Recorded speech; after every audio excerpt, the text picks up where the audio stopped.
بسم اللہ الرحمن الرحیم۔ میرے معزز و محترم دوستو، السلام علیکم۔ دوستو، ایک عطار کے پاس طوطی تھی جو باتیں کرتی تھی اور اپنی خوشنما آواز سے گاہکوں کو اپنی طرف متوجہ کرتی تھی۔ عطار اس طوطی کو ایک بہت ہی خوبصورت پنجرے میں بند کر کے اپنی دکان میں رکھتا تھا۔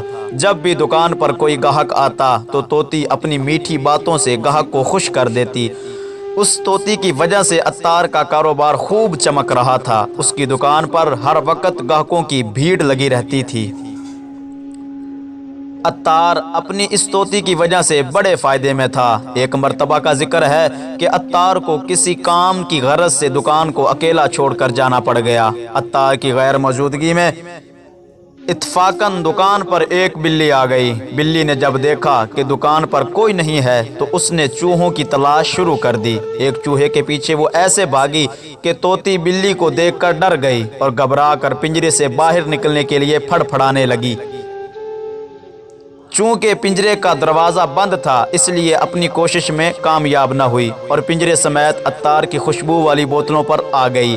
اس سے کئی بوتلیں ٹوٹ گئی اور خوشبو بہہ کر ضائع ہو گئی۔ جب عطار اپنے کام سے فارغ ہو کر آیا تو دکان کا نقشہ ہی بدلا ہوا تھا۔ تمام بوتلیں گری پڑی تھی اور ان میں سے کئی ٹوٹی ہوئی تھی۔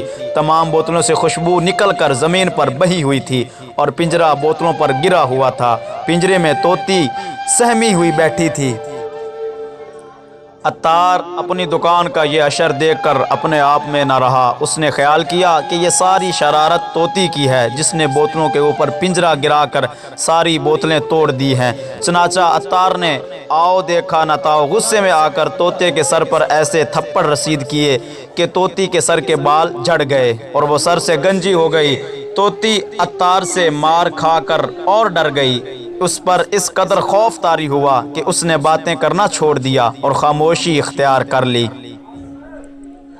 طوطی کی خوشنما آواز کی بدولت عطار کا کاروبار چمکا ہوا تھا، مگر جب طوطی نے خاموشی اختیار کر لی تو رفتہ رفتہ دکانداری میں بھی فرق آ گیا۔ اب عطار کی بکری دن بدن بند ہوتی جا رہی تھی کیونکہ گاہک تو طوطی کی خوشنما آواز سن کر اس عطار سے خریداری کرتے تھے۔ طوطی ہر گاہک کو سلام کرتی اور اس سے حال احوال پوچھا کرتی تھی جس سے گاہک خوش ہو جایا کرتے تھے اور عطار سے سودا خرید لیتے تھے۔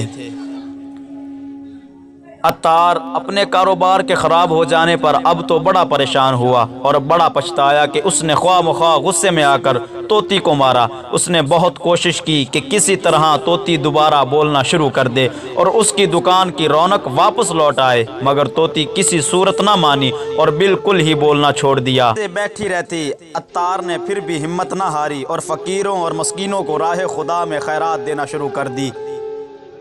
اس کا مقصد یہ تھا کہ شاید اس طرح اللہ تعالیٰ میری سن لے اور طوطی دوبارہ بولنا شروع کر دے۔